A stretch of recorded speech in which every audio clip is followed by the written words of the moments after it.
Kindle the light of joy. They say while the prayers go off, the blessings come down. So may I request today's dignitaries, Professor Dr. G.D. Sahu sir, the Dean of IMS and Some Medical College and Hospital, and the present President of ISUPAP Society, Dr. Madam Sujata Kar, the Senior IVF Consultant and a very popular gynecologist and endoscopic surgeon of our state and of country, of course. Dr. Durga ma'am, the co-founder and medical director of Oasis Fertility family. Dr. Krishna Chaitanya, the scientific head and clinical embryologist of Oasis Fertility. Please, sir and madam, please come for a lighting of the.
And now I request Dr. Durga madam to hand over a memento to Professor G.D. Sahu sir.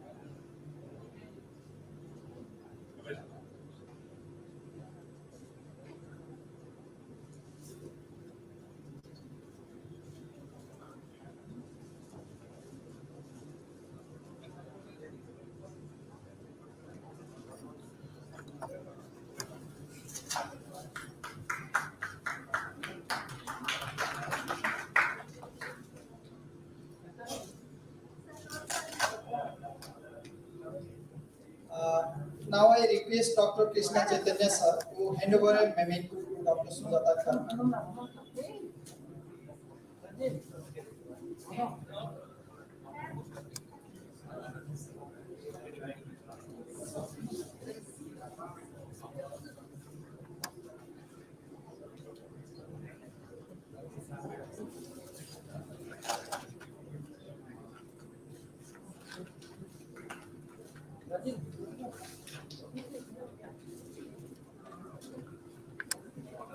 We are waiting for Professor Dr. Krishna Patra, but he'll come.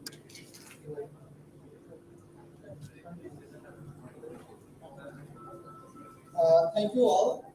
Before we move on to our next scientific session, I would request Dr. Mr. Sudhakar Jadhav, the Chief Operating Officer of Oasis Fertility, to speak a few words about the journey of Oasis Fertility so far. Go to you, Mr.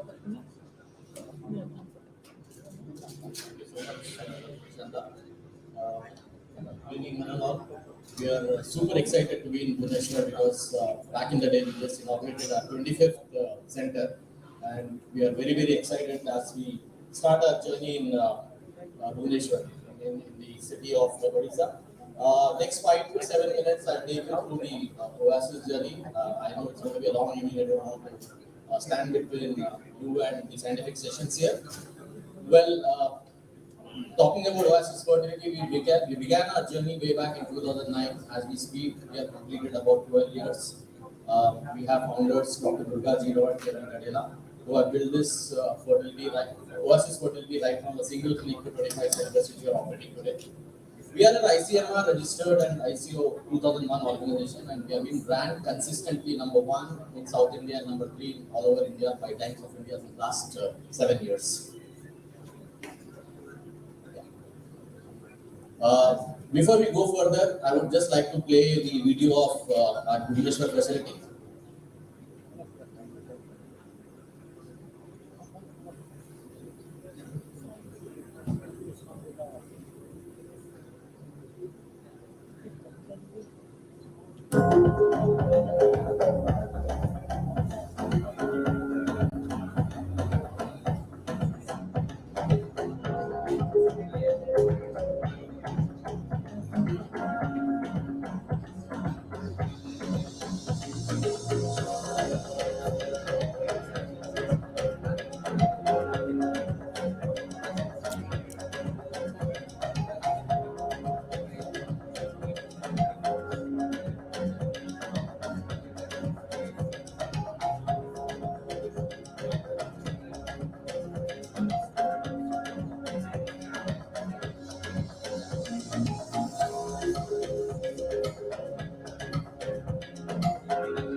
Thank you, Sandeep. What we just saw was the virtual tour of our Bhubaneswar facility.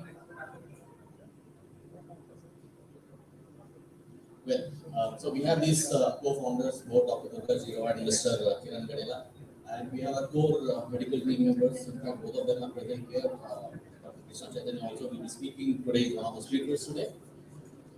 This is where we stand today. As I was telling you, 25 centers across the country. We are present in Telangana, Andhra Pradesh, Maharashtra, Karnataka, Tamil Nadu, Gujarat, Jharkhand, and now in Odisha. I think for us, achievements and awards has been the way of life for us. We lost the count of the awards which we keep receiving. In fact, we are extremely patient-centric organization, and we believe that for us, patient is the most important person on the floor. And then I think if we talk about our patient satisfaction score, we are 5 on 5, and In last 12 years, there are more than 25,000 customers who actually come based on the word of mouth. We have been leading the IVF space. We have completed so far 15,000 IVF cycles, 20,000 plus IUI cycles. We have treated more than 40,000 plus families. And talking about our clinical experience, it's more than 300 years plus in terms of collective experience. And we have success rates well above the benchmark of the global standards.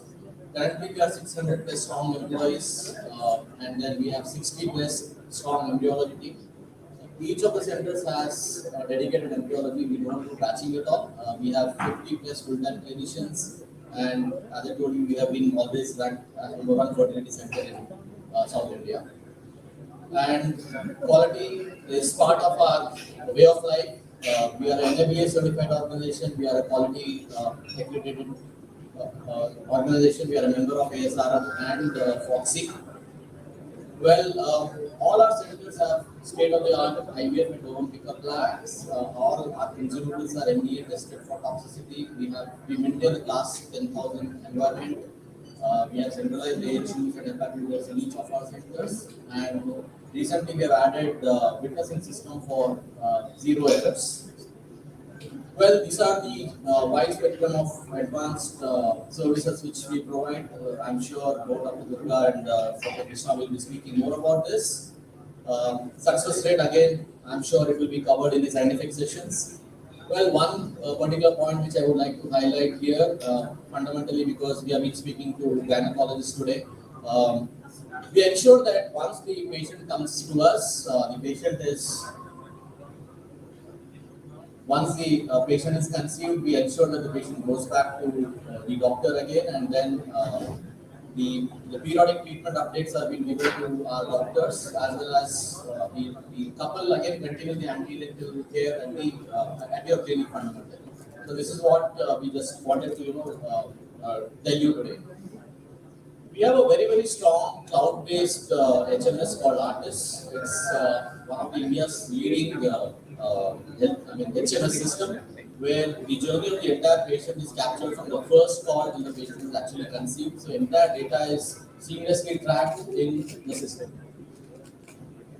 I'm sure you'll agree with me that today fertility is just not female fertility. It's not an issue of it's just not female fertility, but also it's an issue of male. That's the reason why we have started Androlife, which is a dedicated male fertility clinic, which we operate in each one of our centers, where we give the wide spectrum of male fertility treatments in all our clinics.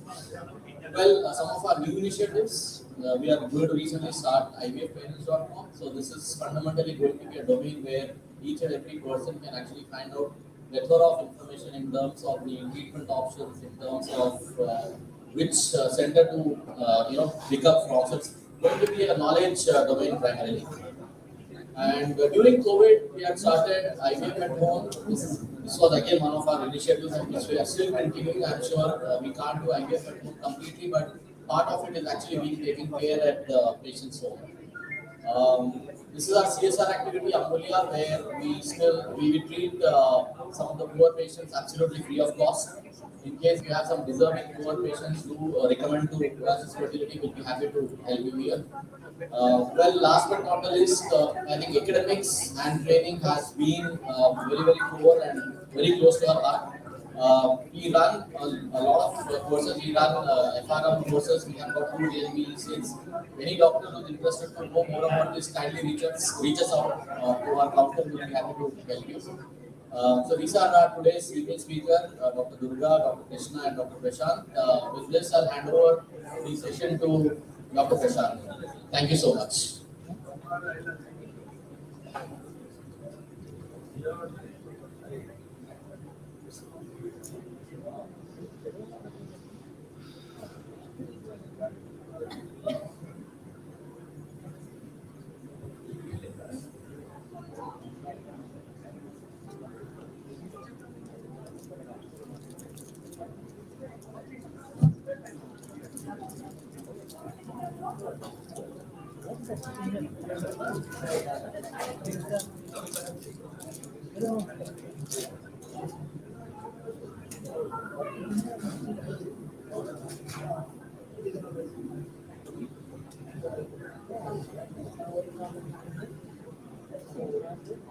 Thank you, Mr. Sudhakar, for elaborating the facilities and the scope of Oasis Fertility. So now we'll move on to our scientific session. So for that, I will request our respected chairpersons to take their chairs and the dais. So I must request Professor Dr. Manisha Sahu Madam. She is the professor and head of the Department of Obstetrics and Gynecology at IMSM Some Hospital. Madam, please take your chair. Madam is affiliated to ICOG, IAG, MICCON and ICOG Society. She has awards like fellowship in FICOG, and she is also having a fellow in minimal access surgery. She has many national and international publications, and her special interest is high risk pregnancy and endoscopy surgery. Thank you, madam. Please. Now, may I call upon Professor Dr. Krishna, madam. She is the head of the Department of Obstetrics and Gynecology, KIMS Medical College, part of KIT University, Bhubaneswar. Madam is a endoscopic surgeon and she is having special interest in preventive oncology. She is a life member of FORCI, ISUPAV, IAG, and ISA. Welcome, madam. Now, may I call upon Professor Dr. Saubhagya Kumar Jena. Sir is the head of the Department of Obstetrics and Gynecology at AIMS Bhubaneswar. Sir is a postgraduate from BSS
100% successful.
These dual factors which are responsible. But more important thing that we should always ask and whether they are following the principle of time intercourse or not. Even if they have failure, then always we should target what ovulation they are using, whether she is getting actual ovulation or not, either in ultrasound or any other method. If not, then we can proceed to a change in the ovulation, or even we can go for an increase in the doses. Similarly, coming to the optimizing success in IUI, the first and the basic step of ART. Before proceeding to the next step of treatment, we should always assess whether the IUI treatment was considered in a properly indicated case.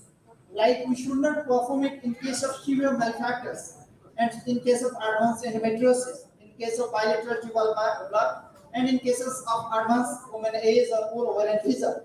We should always explore them before going for the next step of IUI CT. If still we want to perform the IUI, we should try to know whether the status of the motile sperm count has been considered or not. The post-was sperm count should be at least 2 million to 5 million, and the total motile count in a native semen sample should be at least 10 million. It is as per recommendation that we should know that all these recommendations are being followed. A very important point about the success of IUI is the timing of IUI. It has been seen that the clinical pregnancy rate is significantly higher if the IUI is performed after ovulation.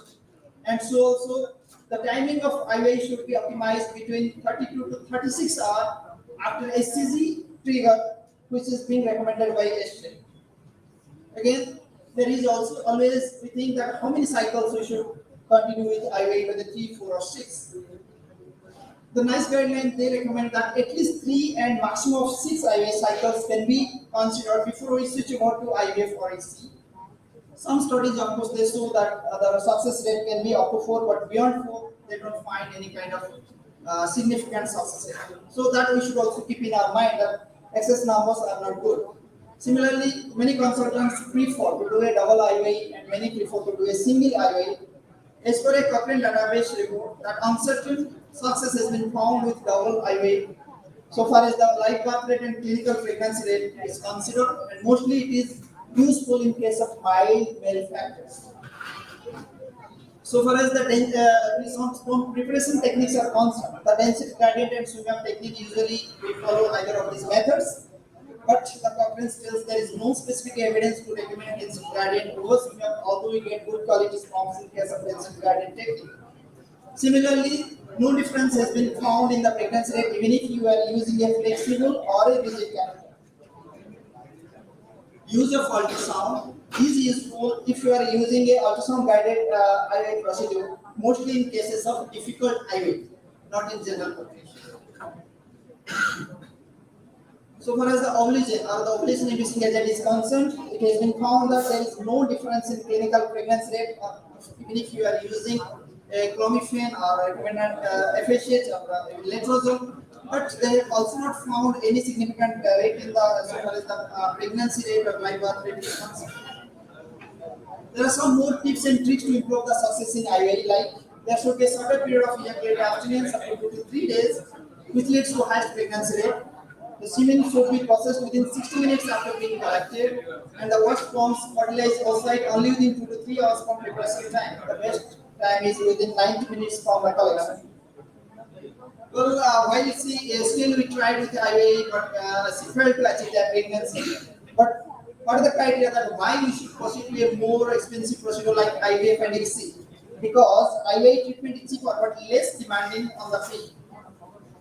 And IVF is the most effective treatment for infertility. It has 7-fold higher likelihood of pregnancy with IVF.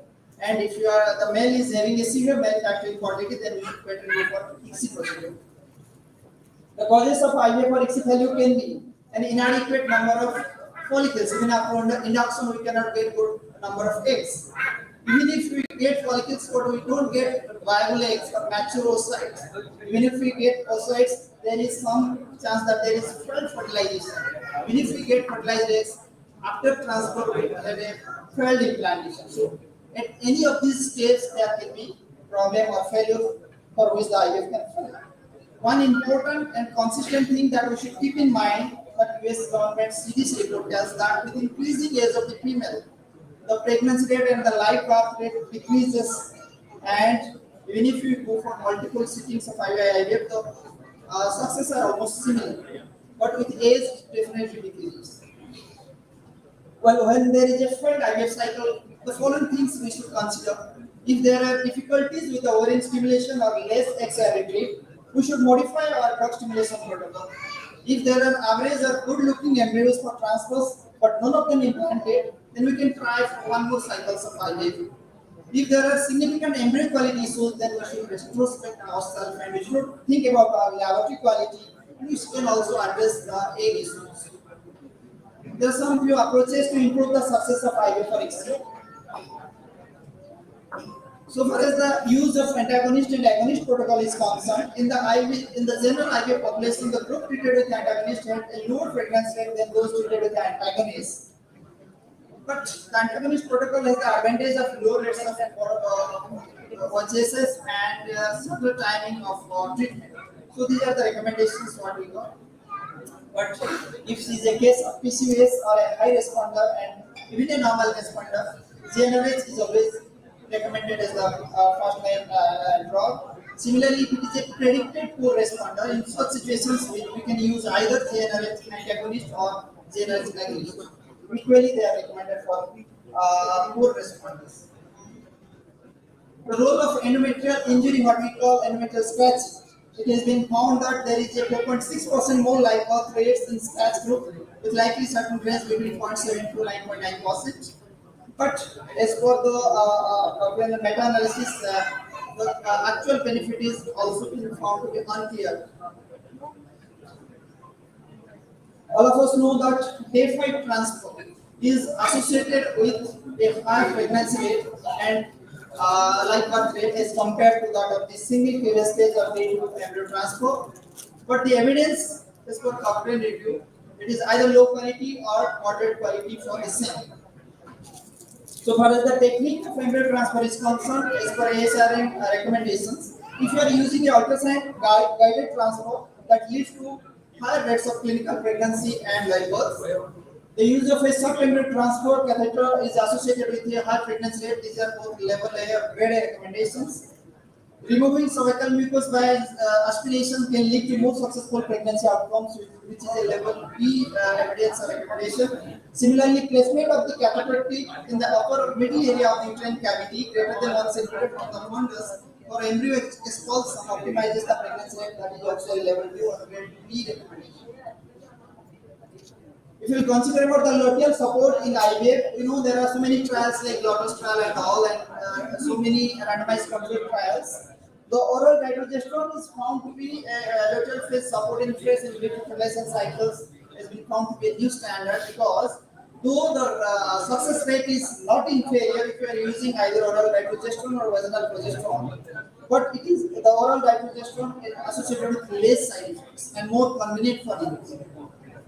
There is a special entity called recurrent implantation failure, where there was failure of clinical pregnancy after full good quality embryo transfer with at least 3 pairs of frozen IVF cycles and in women under the age of 30. There are some different kind of definitions where they tell if it is more than 10 good quality embryos also fails, then we can call it as recurrent implantation failure. So, irrespective of that, we should know that how to handle such situations. The pathophysiology associated with recurrent implantation failure involves changes in the immunological system like raised NK cells and T helper cells, chromosomal problems, anatomical defects of the uterus, hydrosalpinx, and even the endometrial thickness issues and infections of the endometrium. If there is immunological disease, the treatment with tacrolimus and IV immunoglobulin has been found to be successful with significant result in the live birth and the pregnancy rate. If the endometrium is thin, our target should make it at least 8 millimeter before transfer. There are so many modalities of treatments to improve the endometrial thickness like GCSH, to peripheral blood mononuclear cells, to plasmaric platelet, sildenafil, vitamin E, arginine. So this starting from the conventional treatment to that of the these medications, everyone has shown some kind of good response or success, but the robust recommendations or evidence is lacking. If there is presence of endometritis, always you should go for culture and sensitivity. If you get gram positive or gram negative bacteria or mycoplasma and aviaplasm, if you treat them with all these antibiotics, then the clinical pregnancy and live birth rates has been found significantly increased after the treatment. If we find there is presence of polyps or mymas or adhesions or septa inside the uterine cavity, better we should go for a hysteroscopic removal of treatment of this pathology so that we can raise the pregnancy rate significantly. Same salpingectomy should be done in case of hydrosalping so that the clinical pregnancy and live birth rate can be improved a lot. This is the present day. We are talking a lot about PGT and ERA, but pre-implantation genetic treatments of aneuploidy or monosomy. So it has been, there are so many recommendations, but the latest one tells that the PGTA may be beneficial for patients with moderate recurrent implantation failure, but not for severe cases. And so far as the ERA is concerned, at the current level of development, it does not appear to be clinically useful for patients with recurrent implantation failure. Still, I must say that researches and RCTs are going on, and still we are getting new results day by day. If you are using IMSI, then it has been proved to have improved implantation rate, pregnancy rate, and delivery rate, and so also it has a better embryo quality and more blastocysts, as we can see on all these evidences and high quality research papers. And very low quality evidence that IMSI may increase the chance of clinical pregnancy so far as the Cochrane database review is concerned. Well, this is a very important point about the lifestyle modifications. Usually, we ask the patients if they reduce the smoking, if they reduce their body weight, they can lead to an improvement in their recurrent implantation failure and success will improve. And so also the stress, because we know the stress leads to a hormone called cortisol, which is the stress hormone that leads to 2.7 times increase in the miscarriage rate. So always we should advise and give suggestions to our patients to have all these lifestyle changes. There is a groundbreaking study by Cameron Seman et al. Who had done a research on the mouse where they activated the reward system of their brain, that is called the tegmental area, which leads to improve in the innate and adaptive immunity. Thereby, they could defend the infections with E. coli. And this led to the formulation of the ground of thinking that if we will activate the activation reward system of human brain, that is the ventral tegmental area, we can also improve our immunity system, thereby improve the implantation rate and pregnancy rate. So how to do all these things? As doctors, what we can do?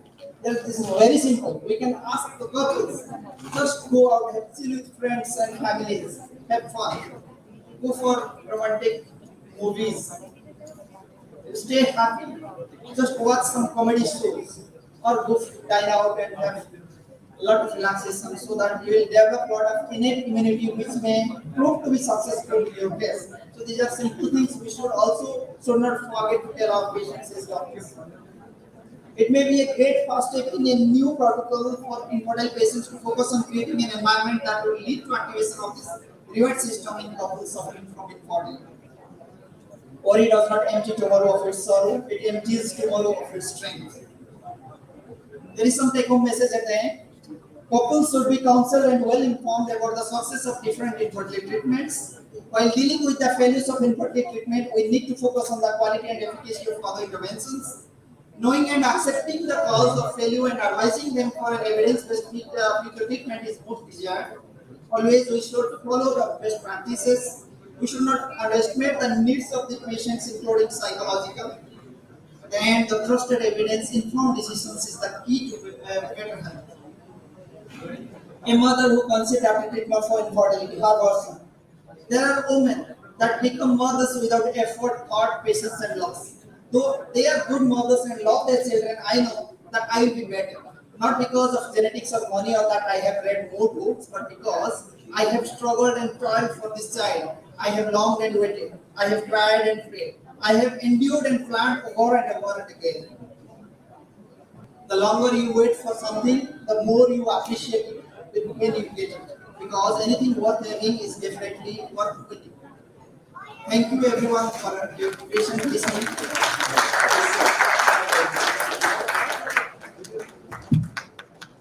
Dr. Prasant, you have covered everything. Actually, how to handle if a infertility patient if failed from the initial treatment. Only one thing I learned. We can also tell about the tubular agenesis patient. They can also have biological pregnancy after uterine transplant nowadays. That also I think can include in your topic. Yeah, that is the latest advance. So I think we have to discuss after completing all the topics. Now I request Bhubaneswar madam. Very, very good evening to all of you. And it's my privilege to introduce the next speaker, Dr. Durga, in front of this august gathering. Dr. Durga is a specialist in reproductive medicine and minimally invasive surgery for over 26 years of experience. And she has been trained in most advanced ART techniques to Oasis. And Madam, just change. Actually, Dr. Savai will invite Dr. Krishna. So, just now, Madam will invite Dr. Durga next after this. Dr. Savai.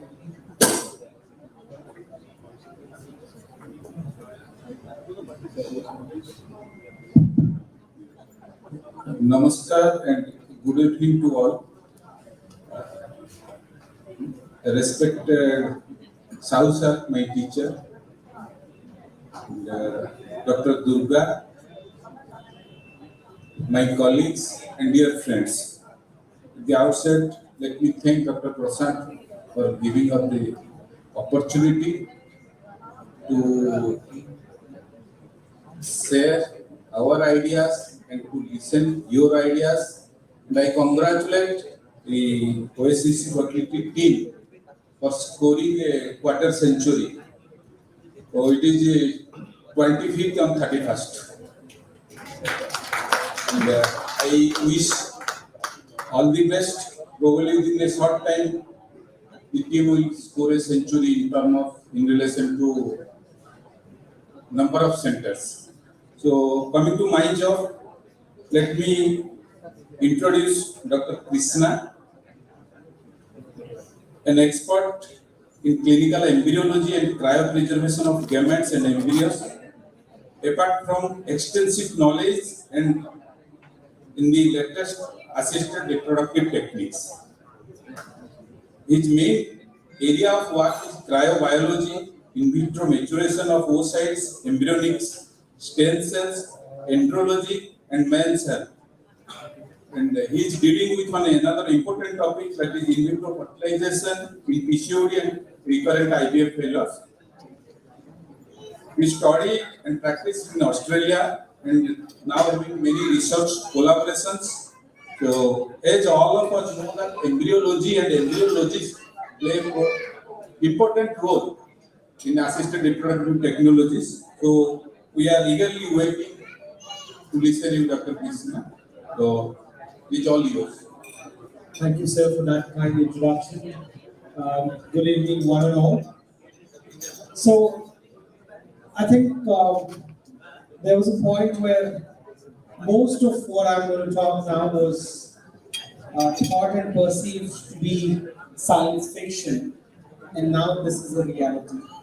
All of these advanced procedures can now be done in every clinic of India, and it's helping us improve success. So I'll quickly take you through a glimpse of how these emerging trends have helped us offer the best treatments.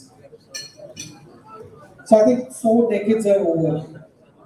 A lot of treatments have added on.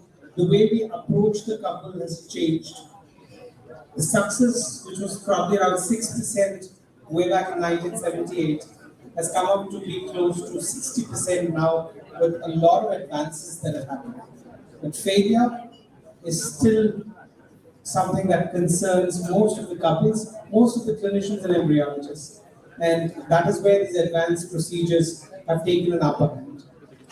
So let's divide them into one of the advances with the ovule side, with the sperm, and with the embryos and the laboratory. So with the ovary and oocyte, I think one of the latest things that have improved, added, helped is the development and introduction of fertility. The invention of cryobiology has really helped the entire field of ART progress in a different direction. So, since we can now freeze anything, everything, oocytes, ovarian tissue, testicular tissue, sperms, embryos. So, with this particular technique that improved, just not the cancer patients, a lot of people who want to preserve their fertility can now complete their dream of parenthood. And we have really introduced this in Oasis. I think at this point, except for the ovarian tissue, we've been successful in offering fertility preservation to a lot of couples who want to look at it. Egg freezing, oocyte freezing, is something that's caught up. Social freezing is something that's it's just not the IT crowd, but a lot of career-oriented women are looking forward to. Childbirth is something that is important and all of us are looking forward to, but we do not want the career to be put at stake, and that is where fertility preservation through oocyte or egg freezing is caught up, and all of this is now something that we can do in all our laboratories in our country. That's just a quick glimpse of the number of cases that we have dealt at Oasis as a part of our fertility preservation initiative, and we're proud that we've been doing this over a decade now. So we have had, and most of these patients have been cancer patients for us. Around about 160 people have come for semen freezing. 20 odd patients, both for cancer and surgical freezing, have frozen their oocytes. Around 11 testicular tissue that's been frozen, and of the 6 patients in the last decade have come back because they've survived and conquered the malignancy and had treatment successfully and completed their journey of parenthood.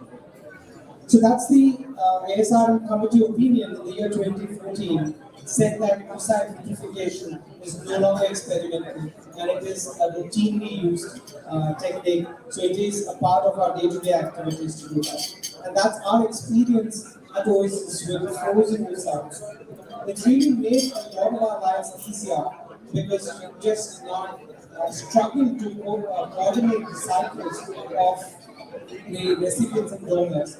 And we've had fantastic outcomes of around about 47% live births with frozen oocytes, which is what even ASRM claimed in their fertility study published in the year 2017. In vitro maturation, this is something that's very close to our hearts. Very few centers over the world offer in vitro maturation treatment. Theoretically, I'm sure we have read a lot of times that it's advantageous, it cuts the cost, but we don't really progress much. People have said success is not something that's the best with idea. But Dr. Durga, our medical director, has been associated with Mayfair University, and in fact, the first publication in the Nature journal, Dr. Durga has been a part of that, and she's carrying that research for the last 2 decades. And we do offer in vitro maturation regularly in our clinics. Needless to mention, PCO patients are the first indication who get benefited with this in vitro maturation. Recently we have had collaboration with Brazil's University, where we are trying to do a newer way of in vitro maturation, which is promising and giving us better results.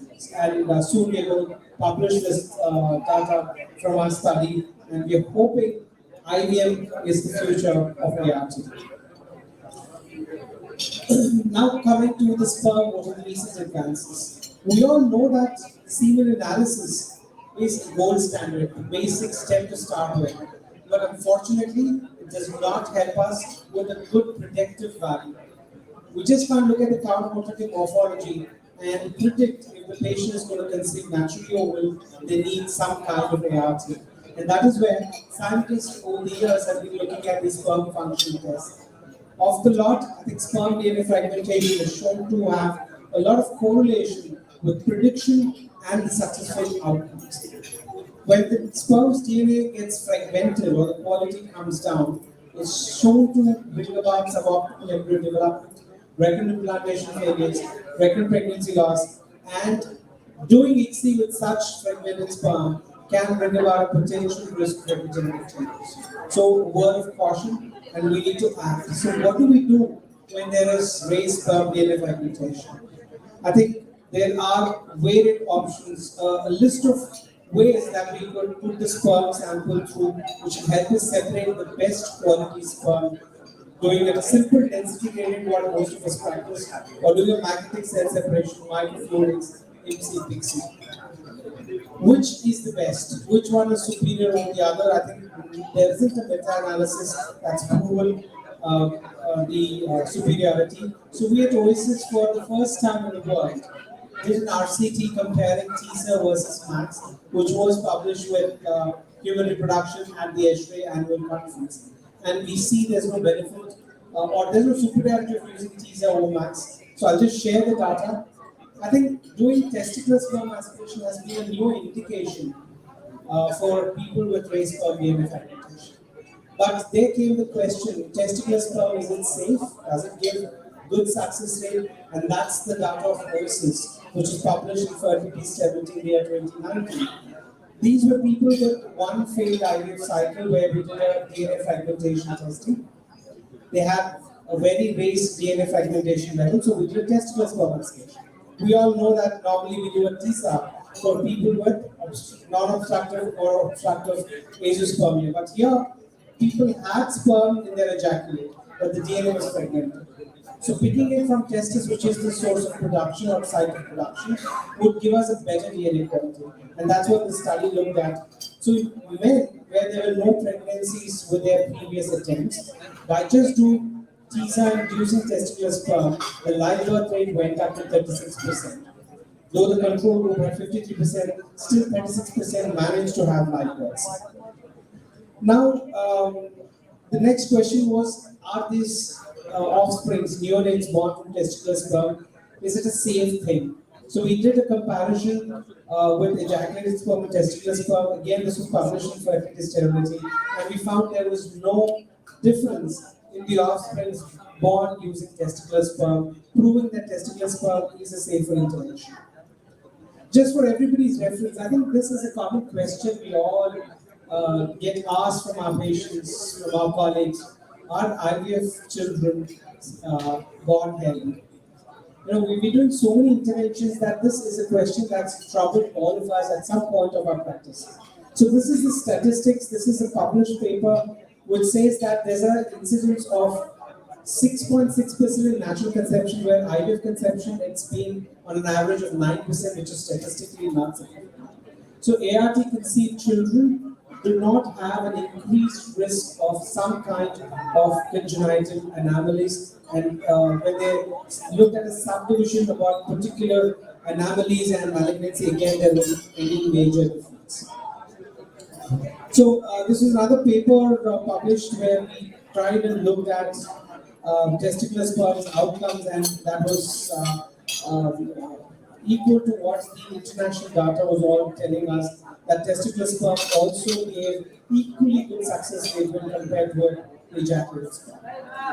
Another thing is, whenever the usual trend when there is spermia, we send our patients to urologists, they do a trial testicular aspiration, and a histopathology is done, and that tells us whether the spermatogenesis is normal or not.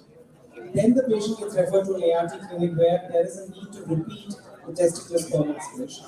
With the advent of cryopreservation, which has developed so much, the knowledge of surgical retrieval is improved, and so has our knowledge in the laboratory of how to handle the testicular sperm is equally improved. All of this has helped us freeze the testicular tissue, testicular sperms, and give similar success rates. Again, this was published in the year 2019 in Fertility Sterility, where we compared the outcomes with fresh and frozen testicular sperms, and the outcome was not different, it was comparable. So, in the present scenario, if you're doing a testicular biopsy, we will have to look for a laboratory which can take the sperms and freeze it. This will avoid unnecessarily repeating the testicular sperm aspirations again and again. Science has developed, it's no longer a fiction. It does give us the best success rates. This is an experience with microfluidics, which is one of the state-of-art recent methods of handling sperm and getting the best quality sperms. The best part of this technology is it can be used even with people with very less sperm counts, 1 or 2 millions, with 5 or 10% motility. Even for them, microfluidics can be used for separating sperms with the best DNA, and we've had a phenomenally good success rates of close to 80% clinical pregnancy rates, and that was accepted at the ASRM conference in the year 2021. Magnetic cell separation is another newer way of separating the sperms, and we did look at the live birth rates. So this were people with rectal implantation failures where DNA was tested. It was raised, we randomized them into the arm of MAX, and these people managed to have a good success rate. So it's time to think out of the box. Just doing a basic semen analysis and doing ICSI might not really help us get to this. There are so many options that are helping us handle the sperms with good DNA and get good outcomes. So that was the insight in sperms, a quick review of what the new advancements have happened. Let's look at what the embryology lab and the embryology per se has had in terms of the latest trends. I think the entire success of the whatever we are doing in the laboratory depends on these little aspects. Total quality management system. I think without that, I don't think embryologists cannot do anything. Just doing the best ICSI or best embryo biopsies might not lead to the best outcomes. Having an air quality system which ensures that we are trying to simulate the uterine environment is absolutely important. In a country like India, where pollution is such a big problem, I think we need to handle the air properly. Having small little units might not really help. The best way is to have a centralized air handling unit where air is filtered through HEPA filters and covered with positive airflow system. There are a lot of publications which do tell us that air quality makes a huge difference, and that has been our experience at Oasis as well. There's been a lot of developments in the incubators. Incubators are like the uterus, that's where the embryos are growing. Just from having a little box incubator which had humidity to gas, we have gone all the way up to having a time-lapse system where the embryologists can now sit at home and work. Work from home is just not the cup of tea of the IT professionals. Now I think embryologists can also afford sitting at home and working, where a time-lapse incubator is adding a lot of information, helping us optimize our embryo selection and also giving us the best outcomes. Culture media, that's where the embryo is growing and getting its nutrition. A lot of thought, a lot of research that's gone in. And currently, most centers are using something called a single step media, which is a universal media, where you just have to put the embryos on day 1 and come back on day 5. It just adds on a lot of comfort to embryologists working in the laboratory. Science has improved a lot. What Bob Edwards and Patrick Steptoe did way back in 1978, the science has grown 10 times from then, and that's a quick glimpse.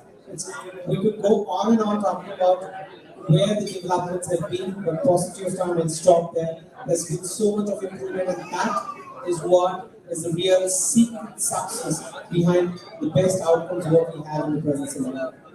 I think this is the dilemma every embryologist, every clinician has in the morning. Of the 4 or 5 blastocysts I have, of the 10 embryos I have, how do I pick the best? For a very long time, we've been doing the morphological selection, but there's been different ways that is doing an extended culture to blastocysts using a time lapse. PGTA per se helps us select euploid embryos, and recently a lot of work at metabolomics has added on, which is helping us select the embryos the best way and helping us improve on success rates. So a lot of science in ensuring we pick the best embryo has gone a long way. Gone are those days where we're going to put back 4 or 5 embryos. Why is it so important to pick the best embryo? Because we want to look at picking one best embryo which could give us the best information. That is the elective single embryo transfer concept. And we all understand and agree that a singleton pregnancy leading to an uneventful ANC and a healthy life birth. A twin is a failure in IVF and is adding on to a lot of morbidity both to the mother and child, and that's where a lot of science has gone into picking up the best embryos. So that was one aspect, but where are we going in terms of embryo selection? What's the latest trend? Artificial intelligence. I think the whole medical field is now wanting to have artificial intelligence. In the beginning itself, we want to predict and tell what is the probability, what is this, what are the chances of conception. And there's been quite a lot of improvement that has happened in the recent times in terms of the artificial intelligence models, deep machine learning, which help us score and pick the best embryo. And there's been quite a few successful stories. And Oasis is proud to say that we have initiated one of the collaborative ventures with Monash University, Australia, and we're working on a project to build up an artificial intelligence model as well, which will help us further improve on the success rates what we've had in courses at this point. A few other newer things or things which have helped us offer the best outcomes. There's been this confusion whether it's fresh or frozen embryo transfer that give us the best outcomes. Literature is saying that frozen would give us the best, and that's where in Oasis we have also had an experience. But if the nutrient environment, intervention, the hormones are all within the anticipated physiological levels, fresh transfer equally give you the same success rate as frozen embryo transfers. But the invention of vitrification, which is a cryopreservation method, has really helped us bring in a lot of flexibility and also has added to get the best outcomes. And that's been our experience at Oasis. Over the last 7-8 years, we've maintained the best pregnancy and live birth rates with frozen embryo transfers. Should we be putting back day 3 or day 5? I think this is a never-ending debate that keeps going on. We can never say that one shoe fits for all. You'll have to customize your treatment. My colleague can equally show us data that with day 3 they have the best outcomes. But for specific population, blastocyst transfer does give the best outcomes, and that's what the corporate database says, that putting back a day 5 stage blastocyst embryo is going to give you the best outcome. And at Oasis, we've got a phenomenal 55 to 60% pregnancy and live birth rates with day 5 embryo. On the other hand, where with the day 3 embryo, we've had a lesser live birth of 29%. And the other disadvantage of a day 3 cleavage stage transfer would be the need of putting 3 or 4 embryos. Putting 1 or 2, undoubtedly putting 1 is safe, and that is where embryo selection comes into the picture. And there are a lot of options helping that. Ensuring your multiple pregnancies kept bare minimum is what we are all looking at. I think we have done our best in improving our success. Now it's time we start looking at safety of pregnancy, and a blastocyst transfer, which is enabling an elective single embryo transfer, is something that will help us. Dr. Prasanta did talk about RIF, the role of PGT and ERA, and Oasis has been doing a lot of PGT and ERA for the last decade, and that's been our experience. For RIF patients, we have had a phenomenal 58% live birth rate. Yes, there have been reports which have said that when you compare the control group where no PGTA was done versus PGTA done, they say that it didn't really improve the take-home maintenance. But this cohort of people that Oasis published the data way back in 2017, these people didn't have a pregnancy in the past. 1 or 2 cycles failed. The third cycle, which is an IVF, and then 58% of them went home with a live birth. Now that's phenomenally wonderful results to show you all. Laser assisted hatching. I think lasers apply for a lot of other reasons in the medical fertility. So we're also trying to look at it. Should we routinely do laser on all the embryos? The answer is no. It's not improving the outcomes or the success. At this point in time, laser is only useful for doing embryo biopsies. That's the literature consensus at this point in time. So I'm not getting the details of PGTA, but definitely worth looking at. I think recurrent implantation, recurrent pregnancy loss, advanced middle age are 3 indications where we have found benefit offering it to our patients. The invent of comprehensive chromosomal screening. Now with next generation sequence coming into the picture, we can screen the entire 23 sets of chromosomes, and we can pick eukaryote embryos, and that's helping us get the best outcomes. Contrary in the past where we have fish where only 5 probes we look at, well, this has become obsolete. So that's again our data which was published in Human Reproduction in 2019, where we tried and looked at the role of PGTA with the control group versus the group of patients where had recurrent implantation failure and PGTA was done. Live birth was 58% compared to 38% of the control groups, showing that PGTA did make a difference in RIF patients. With RPL patients, what we thought, yes, the live birth was better, but what was more importantly looked at, which I listed here, is the miscarriage rate was only 3% when we did PGT and put back a eukaryote embryo. On the other hand, it was 38% with the control group where no PGT was done. Advanced middle age, which I think is in the process of getting published. Again, a control group, women 38 and above, who did have blastocysts, no biopsy done, just put back unscreened, versus women who had screened euploid blastocysts. The live birth was 58% with a phenomenal 64% implantation rate. The control group, when no PGT was done, had a live birth of only 38% and an implantation of 31%. So the recipe of success is the laboratory. A lot of thought, a lot of science, a lot of effort, a lot of tiring effort goes from the embryologist to ensure that we create the best quality management system, quality control system for these embryos to happily grow. I keep telling all my embryologists, my juniors, my students, that you've got to talk to your embryos. You've got to give your time. They're like your kids, they're like your own child. If you're going to give that attention, that care, the embryos are going to happily grow in your laboratory. It's not an automated process. It is fairly automated. We're just trying to leave everything and not giving the attention, but not give us the best results. So, total quality management system, there's so much that is improved. The technology is improved, and that's helping us get the best outcomes.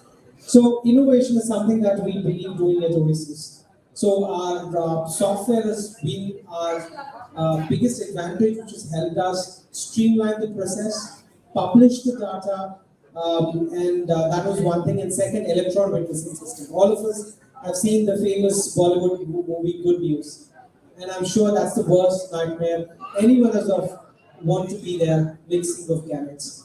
And this is a question even the educated population asked us, what if there's going to be some mix-up? That's the worst nightmare. So you need a system, and that's where we innovated our own in-house built electron witnessing system, where every step where the egg and sperm and embryo is moving gets electronically witnessed, and we give a printout of that patient. It gives a lot of comfort and confidence that the best thing was taken care in the laboratory. So innovation is something that's in the DNA of Oasis, and we believe in getting the best technology. And that was a quick glimpse of the emerging trends from the OVU side, testis, sperm, laboratory, and the embryo. Thank you so much for that patient.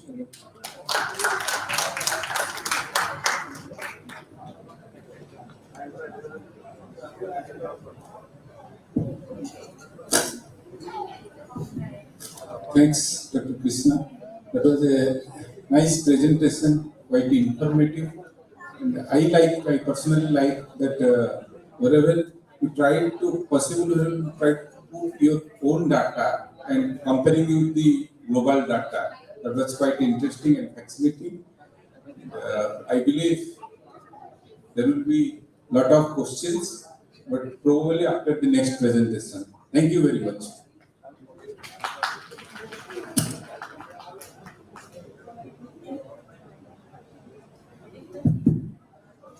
So it's my privilege to introduce the next speaker, Dr. Durga G. Rao, co-founder and medical director of Oasis. And she is a specialist in reproductive medicine, and she has most advanced ART technique. She has been trained in United Kingdom and Canada, and there is several papers to her credit.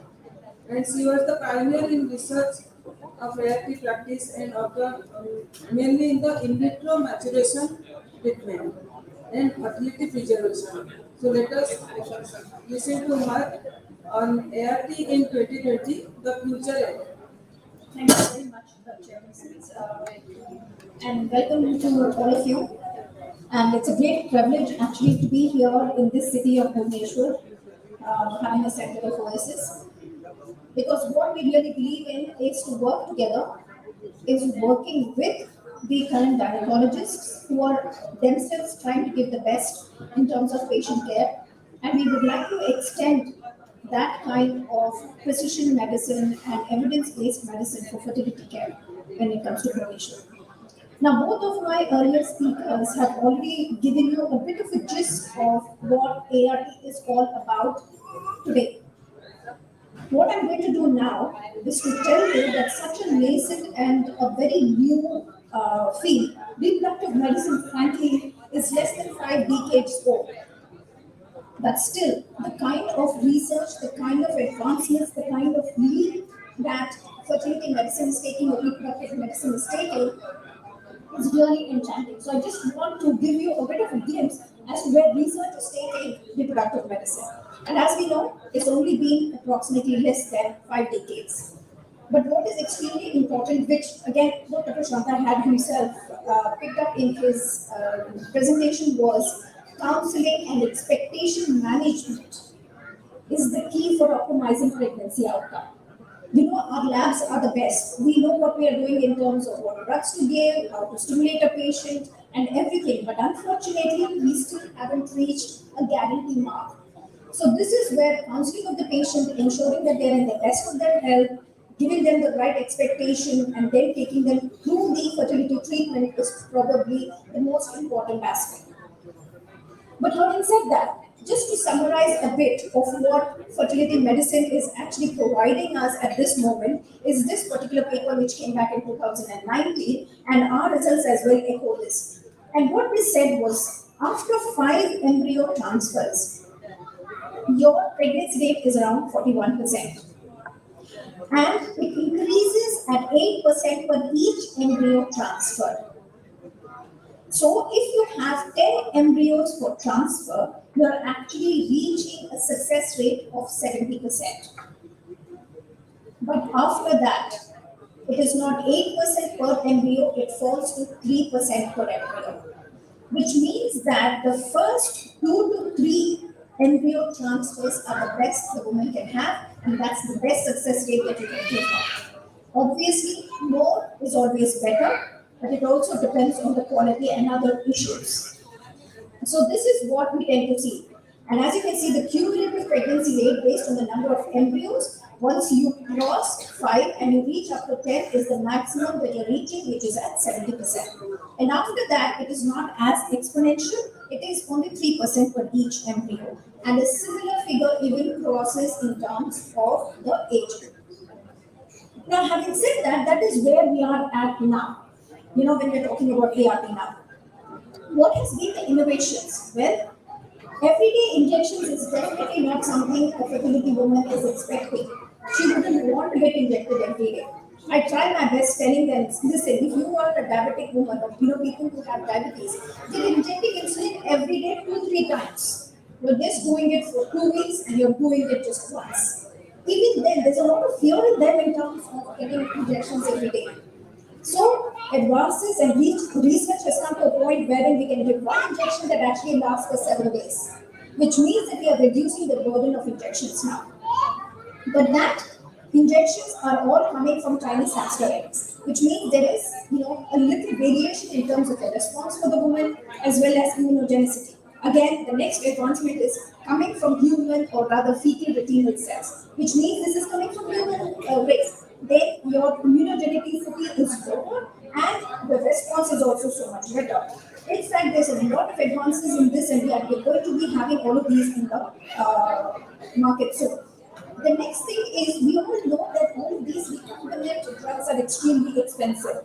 That is the bottleneck when it comes to fertility. Even though you have centers everywhere, why is it that we still have people not actually accessing care? That is because of the expense. Finances is one of the things that actually is a bottleneck when it comes to fertility treatment. So how do we do it? What do we do to make it cheaper? Biosimilars. So these are actually again recombinant drugs that are being produced, which are chemically similar to the recombinant drugs that we have at the moment, and this is going to be so much cheaper for us to actually access, which is going to give us similar success rates. And then we want to avoid complications. When we're talking about complications in ART, what is it that we have? We have cohetasis, we have twins.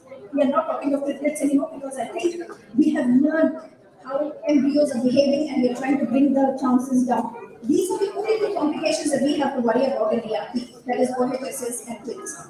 How do you avoid cohetasis? Dyspeptides. This is the hormone that the body is producing, and research has come to the point where we are able to produce this peptide in the lab and give this in such a way that we are completely going to eliminate cohetasis. What about the technologies when it comes to IVF? Dr. Krishna spoke about time lapse. Now, this is extremely amazing. This is like actually watching to see how the cells divide, and it is such a pleasure to see. And this enables us to actually understand how the division happens and be able to pick out an embryo that is more likely to give us a pregnancy than the other one. We also went up to vitrification, varying from slow freezing, we have come to quick freezing, that is vitrification, and we have also come to the point of actually automating it. So these are the things that are currently being done. Now, one concern everybody has about PGT is yes, it tells us about whether the embryo is euploid or not. Yes, the chances of implantation are better. Yes, the chances of the child being normal is much higher. But what are we losing in this whole thing of doing PGT? Well, it's an invasive thing. We are actually taking some cells from the perfectoderm and assessing it, which means that you need good quality embryos, and there is a possibility that after the procedure some of them might not expand to its original quality and we could be reducing implantation rates. This has been the concern from day one, which is why some of the fertility experts are still shying away from actually proposing and going towards PGT. So what are we doing now? We are going towards not touching the embryo. Just look at what is called as non-invasive PGT, which means that you look at the media that is surrounding the cells. You take that media, and with that media, you are actually gaining a lot of information. This is called as omics. So here we are looking at that spent media. We're trying to see what is the genomes that are there, what is the transcriptomes of the mRNA which is being secreted, the proteins that are being secreted, and the metabolisms. Once you have an algorithm of all that has been secreted in the media that the embryo was growing in, you will be able to tell, even without that invasive genetic epigenetic screening, which are the embryos that you should be actually putting back in. So this is an algorithm. So you look at the spent media, you get a high throughput data acquisition of it, you look at the different data that you're able to assess, and then you get two informations. One, which is a charge that is highly likely to be deployed, and which of these is developmentally, it's not just genetically competent, but also embryologically and developmentally competent to give you a pregnancy. So with this information, without any kind of invasiveness, we'll be able to in the future tell you which embryo is going to give you a pregnancy. Now, fertility preservation is here to stay. And this is such a subject that, frankly, over the last few years, I have noticed that most of the oncologists have also come to the position in which they are suggesting that men and women who are in the reproductive age and who do not have children to actually go and present their gametes. Frankly, if that information is not being given by the oncologist, there could be a chance of negligence from their aspect. Because now you know that cancer is actually spreading right from adolescent. And the success rate and the survival is so much better than what it used to be. So all of these adolescents and children and reproductive age people are actually reaching a stage where they are free of cancer, but because of the treatment, they have been rendered sterile. But we have options, and these have to be given. One is obviously sperm and oocyte, which is no longer experimental. As we all know, this has been being done for so many years, and every vitrification which has been done for since the beginning of time. Now, the two things that have also come into the position are the testicular tissue and ovarian tissue, and also the indications, as we know, social preservation in terms of a woman wanting to freeze her eggs when she's younger so that she can have a child when she's, much more career stable and has the kind of financial stability, as well as because of the cancer treatment. So the indications are wide. In fact, one indication which is very rapidly coming into this slide is endometriosis. Endometriosis is like how COVID has become a pandemic. Endometriosis also has become like that, and the kind of range of the disorder that we have and the way it is actually impacting fertility is not something that people are really talking about. But that's just something that can really cross a lot of women in terms of fertility. So, frankly, endometriosis is also something as gynecologists we have to be aware of and tell them whoever has got bilateral disease and who has got grade 3 or 4 disease that fertility preservation should be something that they should be thinking of. So, what are the options that we have? Well, with the egg, it's very simple. You either freeze the egg or you freeze it and bake it. Currently, we are also looking at inside tissue cryopreservation. And as you can see, this is again not something that we are talking about in theory. We actually have live births which are ranging between 20 to 40%. What about males? Again, sperm, cryopreservation of sperm either by masturbation or vibration or electroejaculation can be done. But with adolescents, that's where the crunch comes. And with those people, we don't have a choice but to freeze testicular tissue. So what are we doing with ovarian tissue cryopreservation? Here we have much more data and we have much more experience. We are just removing the cortex, we are cutting them, slicing them into pieces, and we are freezing them. And once the woman is ready to have her own child, we are reimplanting in the ovarian fossa. So in fact, we also have people who are conceiving naturally, not necessarily through ART.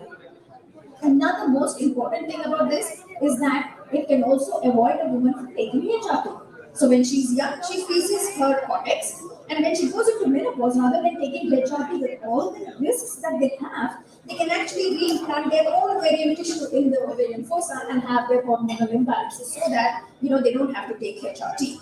Now, that's all there. But what is it as a fertility specialist we are most scared of? We are not scared of azoospermia anymore because we know we can extract sperms. But we are scared about women with low ovarian reserve because there's nothing available as of now that we can do to improve her chances of having her own genetic child. But there are 3 different ways that actually gives us a bit of hope, and that is ovarian reactivation. The first one is in vitro activation, and there's a lot of work that is being done in Japan here. And what they're doing is they go for the resting cells. So they take a bit of the ovarian cortex, which by then has reduced the number of follicles that are being responding. So they take a bit of the ovarian cortex. Now, in ovarian cortex, their assumption is that you have rest cells. And you have these cells which can be activated but are not going into the folliculogenesis pathway. So, with all of these medications, what they're trying to do is they're doing the PI3K stimulation. They are actually disrupting the glucose signaling, which is a very important concept of oogenesis. And with this, what they are able to do is they reactivate the oocyte, that particular tissue, and we are re-implanting it into the ovary. In that way, the woman who has premature ovarian insufficiency or who has extremely low reserve still has a chance of having her own genetic child. The other thing is PRP. PRP is easy, so most of us are trying to do it, but we still haven't reached a stage where we can say that it is a cure for premature ovarian insufficiency.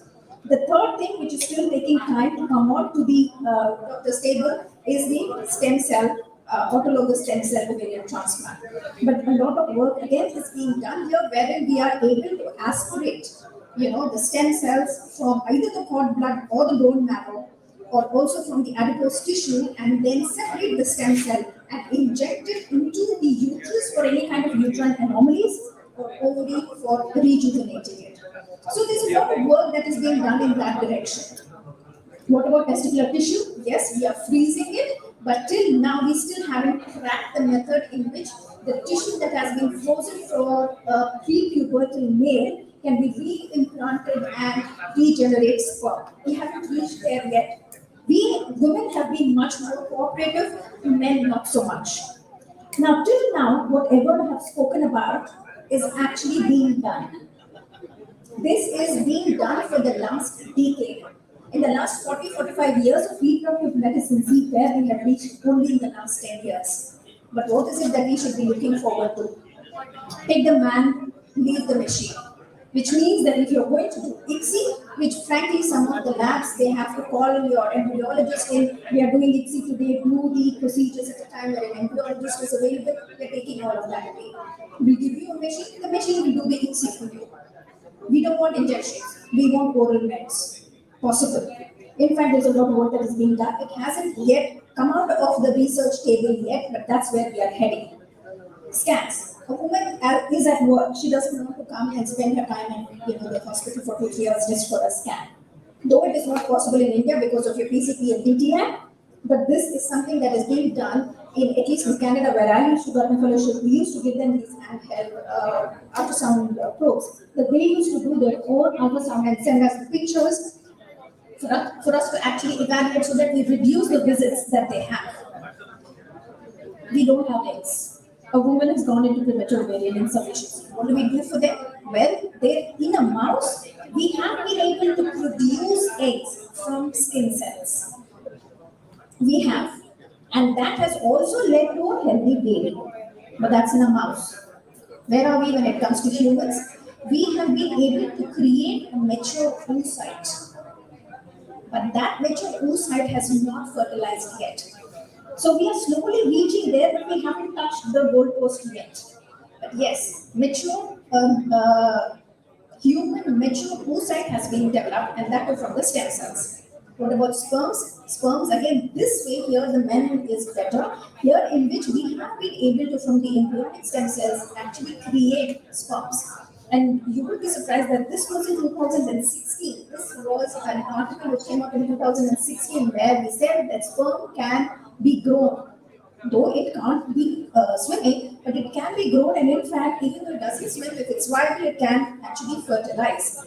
And this picture actually haunted us for a very long time. I don't know whether you people remember this. In which testicular tissue from a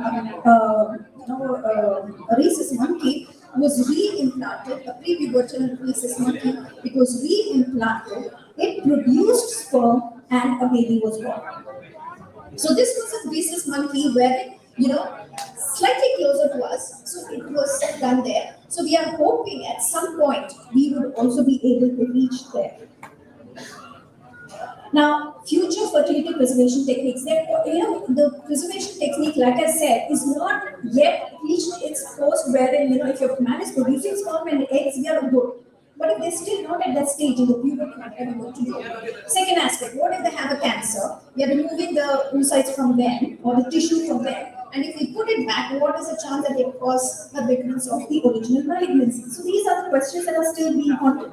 So what is it that the researchers are doing? We give them gonadoprotective agents, not just the agonist, which we know, is not extremely efficient, but we have other modalities like tamoxifen, imatinib, and there's so many other, ways that we can actually protect these. There's also a possibility of when we're putting the tissue back to make it much more receptive, to get the vascularization, to reduce apoptosis so that it can be as functional as it was when we took it out. We have various ways of doing that. And also, what is very important is this concept of actually artificial ovary.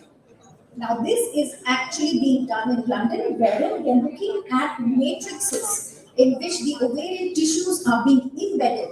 And from that embedded, we are trying to create oocytes. And that is again going to be put back into the woman. So you do not have the chance of recurrence of the malignancy. So there's so much work being done in this respect. In fact, early embryo models, again from the mouse, they have been able to create organoids. What does it mean? In future, you can actually develop mature organs for transplant. So we don't have to depend on cadavers or donations. You can actually create the organ in the lab and then use it for transplantation. We already heard about this 3-parent baby in which we want the mother's genes, but we don't want her bad mitochondria. The mother has a mitochondrial disease. She wants to have a child. She wants her own genetic child, but she doesn't want to carry her disease across to the next generation. So we take a donor, we take the donor's healthy mitochondria, we put it in the mother's nucleus. So the genes are coming from the mother. The disease is not getting passed on, and they still have a genetic child. CRISPR.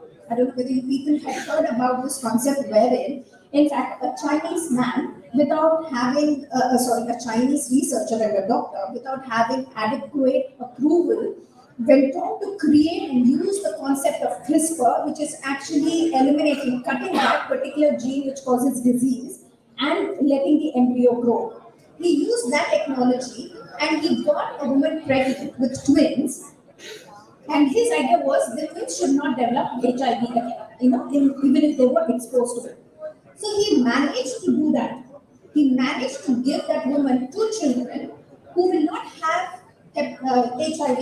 But unfortunately, in that management of using the CRISPR, he actually shortened their lives, which is why he's actually being jailed and he's no longer practicing. But imagine the concept and the thought behind it. Again, we spoke about eggs and what we are doing towards getting eggs, a genetic child. We spoke about sperm. How do we preserve sperm? What about uterus? Madam was talking about uterine transplantation. Yes, but is it as efficient as a normal uterus? The answer is still no. We still haven't got to the point wherein we can offer it to everybody. What is it that we can do? We can actually have an external womb. And this is something that has been done in sheep already. They managed to create an embryo into a sheep outside. Not long before we'll be able to do it for our generation as well.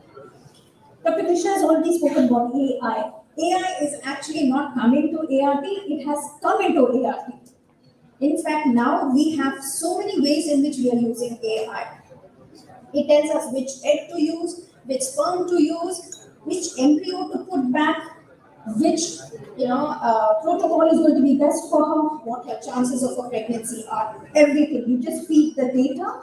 Since we have so much data, you feed it into the machine, it looks at all your results that has been gathered, and it will tell you, this person, this is your success rate, these are the protocols that will work best for you, oocytes, sperm, embryo, which embryo to put back. Should you freeze it, should you do a fresh transfer, everything. At the touch of a button, you'll have all of this information. In fact, this is something that is being done in Cornell University, in which the embryo is actually being looked at for them to understand which embryo is going to give them the best success rate. Again, in the future, we are actually looking at genomic medicine. We don't want our children to end up with PCO. We don't want them to have premature ovarian insufficiency. We don't want them to have any kind of genetic problems. So with so much data that is coming on, even the geneticists have databases in which they say which gene is responsible for what. It might not be 100%, but we still have certain information. So in the future, what we are really looking at is personalized medicine.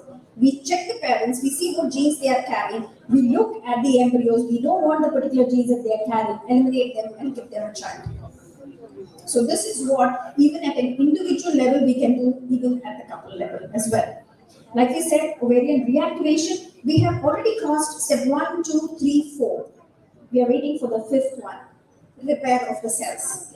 Longevity. I don't know whether Elon, you've heard this, there was an interview with Elon Musk. He said in the future, we can actually make a man live for as long as he wants. Which means that the telomere, which actually causes the changes and shortens your life, is something that we will be able to manipulate. We are also bioengineering hormones. What is it at the moment needs in menopause? Estrogen. Where is it coming from? Granulosa cells around the ovary. What should we do? Create a fibroid matrix, put in the cells that are required, regeneration of those cells, and it will give you the hormones that you need. And latest, in fact, this is something that has happened very recently in translational medicine. We saw that they are giving up portable semen analysis devices. So the men in the privacy of their home can actually tell you what the count is, what the motility is, and more importantly, what the DNA fragmentation is. So this is what is happening.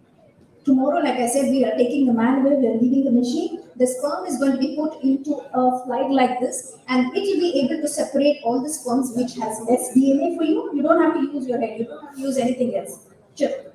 You put the sperm in the chip, and the chip will tell you which are the sperms that you have to use. Similarly, for an oocyte, you don't have to do any denudation, you don't have to do anything. Put it here, the cells will get diluted by itself, and it will give you an oocyte with the information as to what the quality of the oocyte is going to be. Like we already said, automate ICSI. And some conditions in which we still haven't reached the goalpost is, endometrium. For them, this is the a research that is going on in which they are going to create these microspheres which actually will contain the angiogenic factors, which will actually carry the stem cells. So we will inject it into the baselines, and then we will have the regeneration of the endometrium. We're also looking at tissue engineered uteruses. This has happened in rabbits, not too long before we see it in humans. In the last couple of years, when I was doing some search to see where we were heading, we have found so many of them. Stem cells create early human embryos. Scientists produce mouse eggs from embryonic stem cells. Mouse sperm generated in rats. How long? This is how research starts. Slowly gets into thing. So we have something in Hyderabad airport. Because of all the changes that are happening there, they have a big banner which says we are getting future ready. I think at fertility specialists, we also have to say we are getting future ready. Thank you very much. Well, thank you, madam, so much of informative about this future of therapy. And looking at the advanced technology and the lifestyle of this young next generation young kids, I think in the future, many of the designer babies are going to be involved. So, Which I just picked up. I was just going through some of the articles, and this is today. This is March 30th, 22, in which they said that the scientists are producing a gene-edited cat, so that cat doesn't cause allergies. This is today. So let's see what tomorrow brings. So there's so much that ARB is actually doing to change the whole scenario and the horizon of science. this is free. Sorry? This is free. Disease free. Hopefully. In future only there will be no disease, and looking after these organs. So that is a very Absolutely. yes. Thank you. So, madam, when I was listening to your topic, then that's mythology coming to our mind. Correct. That is our Mahabharata. So, I think we are lag behind from Mahabharata because our Dhritarashtra Right, and is a- Gandhari, they are having 100 children, out of 99 son and one daughter, I think so, or 101 plus one, I don't know. I didn't remember properly. And they all born by this IVF, just like an IVF procedure. So, and that I remember just like artificial womb, what you're telling. So, most probably they There are was in more fact an advanced. article that was a spin-off, and they said that you can watch your baby grow in your drawing room. So you will have that apparatus plugged on in your drawing room, and you can watch your baby grow. You know, science fiction, but who knows? Absolutely. Maybe it already has happened in the Mahabharata.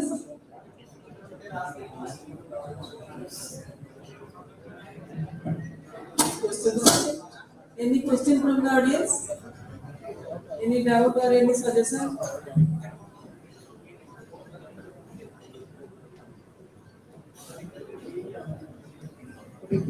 I'm Dr. Nayak, Secretary Good evening. Society. Good evening. Infertility is again an interesting subject, I should say. For any gynecologist, as if something new is happening every day. We don't like that. But what you asking about is actually? What do we achieve ultimately? No, it's not very interesting. In general, I'm talking about. We achieve something every day. So if we are running up around everything, we should it's depending on that only. We have kept and research, keep alive this process. That also gets for the future. Good enough. But in a country like India, considering the social my point is why not to concentrate not this organization, this forum, all the infertility bodies, even the Foxy infertility committee. Why not to concentrate on the grassroots things? Nobody has bothered to teach someone how to do a curriculum. So actually, this was discussed in a national forum by the Times, and there we had said that actually, like how we are talking about preventive medicine, fertility, there is a lot that is preventable in fertility. Instead of them coming to a point in which they are infertile, there are quite a few things that we can teach them, educate them, give them the information in which some part of fertility can be avoided. That is the information that we need to let them know. And you're right when you say that when these organizations like Foxy, ISA, whatever are there, it is something that they are actually looking into as well, as give them the information for preventive fertility, which also is going to be a subject. One example, that is follicular stimulation. I want to know how to do a follicular stimulation. So people say how to have a failure. Somebody usually may have a you cannot implement that overnight. So that is fixed. Couple. People find only that thing from product life with the developer you have to take you have to correct that. Which you can do or avoid your failure. So in the female, follicular stimulation, that is most important. Then next comes end of it, prediction of population. That is not the biology. Oh, very sorry. I have seen people doing that for the patient about 70 hours. I know what weight is given. I don't know how come giving inducing ovulation, they will call after 72 days. And what weight is given? 72 hours, maybe 3 days. Even on the same day, because the exogenous therapy is not required. In many cases, you can see practically also in many cases. They can think it normal ovulation strategy. If you are releasing every cycle, you have no right to interfere in the someone's menstrual cycle. That you see ovulation not occurring on an easy basis. But bring 100 infertility tests to 99 will be having the patient. It is the science we are teaching. We are not targeting you. I understand, but I have an answer for you. Fertility specialists know when not to treat more than when to treat. That is why they are called as fertility specialists. And for fertility specialists, we don't need treatment. If a couple has been trying for a year, in fact, if the couple is young, we leave them alone for 2 years. That is there. Correct? So that is the teaching. That is the basic definition of infertility. That is not something that we don't actually give them ovulation induction agents for months together. It's very clear, the data is there that you should not give Clomid for more than 6 months. You should not go for between 4 to 6 cycles of IUI, which means that in 6 months of these treatments, if she doesn't conceive, you move towards IVF. Now you tell me, I'm asking you, since fertility specialist. I'm asking you, no, but generally, we are not talking about his personality. Absolutely. Now you tell me, how many gynecologists, how many times do they give a prescription of fertility medicine? You go to one clinic, 3 months, you don't conceive, you go to the next gynecologist, she starts again, you go to another gynecologist, she starts again. Correct? You're right. Education has to go. Education has to come from forums like this for the gynecologist to say, when do you say stop? When to start my question is that. Okay, when to start? Start ovulation. No. The question is when to start is already there. If a couple has been trying, What is the indication? That's what I'm asking. What is the indication? the indication is they have been trying naturally. 85% conceive in 1 year, 92% conceive in 2 years. It's okay. Go back to the incident. What incident? Right? Of infertility, right? 30% female equally respectively. Then why you need the female partner always? Never. We never induce female partner without a semen analysis. It's not you. Gender. That's exactly why forums like this have to educate people. That's what I'm talking about. So if you get a chance, then that is when you have to tell your colleagues that what they're doing is wrong. Because normal cycles will give you the highest number of pregnancy. For example, I don't review any studies. Actually, normal cycle gives you the most number of pregnancy. Which one? Normal menstrual cycle. But they've been trying it for 2 years. No. That's why they are in my I office. want to get, not only say that this is not ovulation.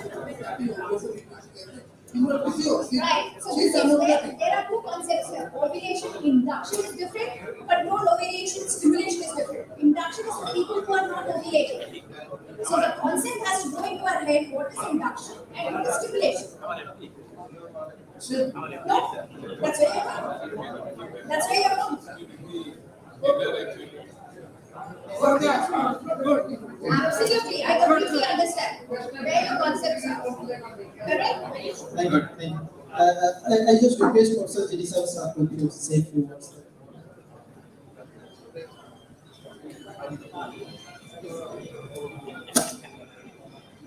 Thank you, madam. So, overall critical analysis of the symposium, I will say in few words. And my observation, my experience about me. So, thank you for the invitation by 16, particularly Prasanta. I actually I was not expecting that Prasanta should leave professorship and teaching and come to be a consultant. However, when he promised me that he will take academics along with the scientific developments and fertility, then I was ready. So most probably God has kept something special for him. And for success of every man, there is a woman. So may I call upon here with me, his missus, to be here, and please give a big hand for this stimulation. It is not ovulation stimulation, but with stimulation to be a consultant. Please come over here. Nothing. They are my students. So I wish them all the best. That is my first message. I wish them all the best. I will anything else. There you see, then there is a difference. One has left, other is there. So anyway, this disparity will be there. So I know females are more cooperative than the males. Because you have to be, investigated for ovary, for tube, for endometrium, for cervix, for everything. But we have to be investigated only for testes. So therefore, madam, I do agree with you in submission. So next, regarding Prasanta, what he told, I thought that I am watching a beach delivery. Why? Because started with complications and how to manage, then the other factors of fertility. So anyway, his talk was very nice and I appreciate him, and again I wish him that all the success. Second, about embryologist and you, these are all high-tech things to be done. That it reminds me once Einstein what has told that if technology supervenes the human interaction, remember the whole generation will be full of idiots. So whenever we are more and more dependent on technology, advances of technology, when a poor patient from a very remote rural village comes for consultation, she is totally confused. Nobody touches the patient. That touch factor to me is more important than tech factor. So therefore, success of fertility or infertility depends on your interaction with your patient, the patient's confidence which is built on you, then only that success. Usually, for all the general gynecologists who are practicing infertility, including me, we have seen 95% of cases they do succeed. We do succeed. Next 5% cases, we refer them for higher centers. From my experience, I have also, published a paper, and that name was unexplained fertility, not infertility, unexplained fertility. I'm just citing one case out of that. So around 40 to 43 years lady, after 2 to 3 IVF cycles failure, came from last third time she went to Delhi, and they told that it was degenerative over, so you are not an ideal candidate for IVF. Go for ovum donation or something like that. You could imagine that after the next cycle she conceived without any manipulation or treatment, and successfully she delivered a baby by cesarean section. So these things happens. And so therefore, that is my experience. I may be wrong, I do admit. So, Just have anecdotes like that. so therefore, what I want to give stress on all of you, my dear friends, many of you are my students, that have your touch factor more important than tech factor. That is more important in any case. You will 100% succeed in such cases. Let us not fight about the touch and touch, but at least the name Oasis is very nice. It has attracted me. So I hope all the success for the Oasis team and the new center of Oasis, and with my student Prasanta, I hope he will take your center to the next higher level. I pray Lord Jagannath, Thank you so much. to bless you all. Sarve bhavantu sukhinan, sarve santu nirabha, sarve bhadrani passantu ma paschiti bhavata. Thank you very much. Thank you. And one more promise to you, Very you will nice. definitely be involved in all the academics. There is no question. Oasis, the reason why we are where we are today is only because of our academics and our training and our continuous learning. And he's going to head definitely the department. So, please be reassured, we will continue to teach. He is in my radar. I will keep it up. And all the three chairpersons are fantastic. So what I can say, so they have got many things to say, what I stood between them and the audience. So anyway, wish you all the best, and you can conclude as you can like. Thank you.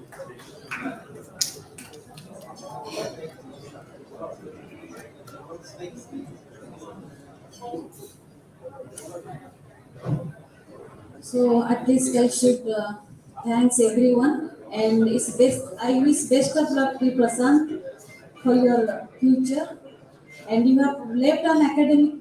That also taught me a lot. First, I thought that you were in profession in one department and also in academic since I think more than 15 years like this, more than 15 years almost I think so. So in a medical college and so many medical colleges you have worked. And lastly, you were women considered. First, I thought that is also an influence. I thought, oh, how can it's all the group like that. But now I'm thinking that when Madam assured that definitely your academic will continue, then definitely I will thanks for that, Madam. And also I wish a very very success in your life, just like Oasis Marutya. Thank you, thank you.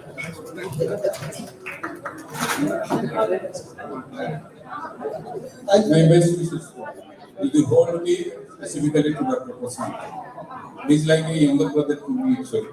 So my best wishes to all the whole team. And I enjoyed your best wishes too. So with the permission, can we conclude the session? Yes, so we conclude, we'll just make a token of appreciation for all of you. Please. Thank you. I request,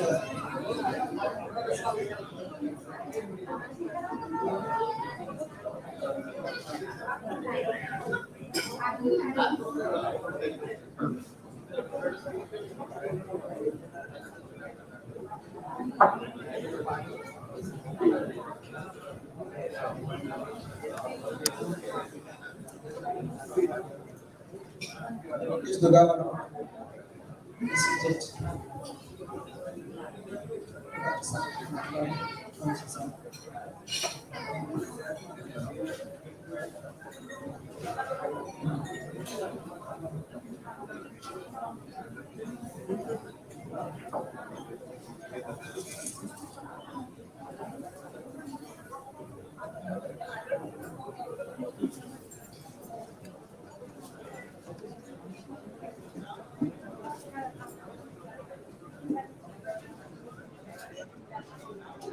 Mr. Felicity Krishna sir.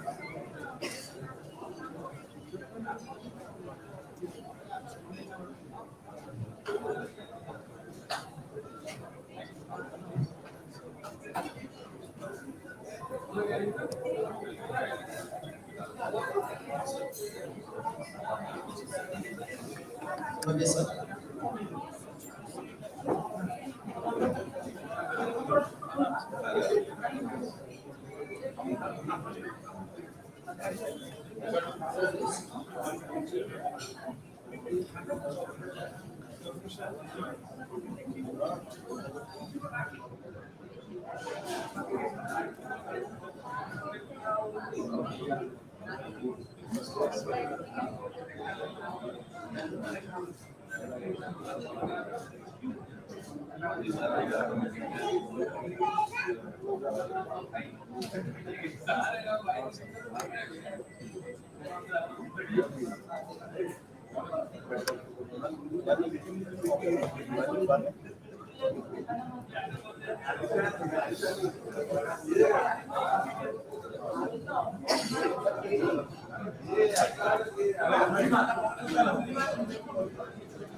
Dr. Suman to give the vote of thanks.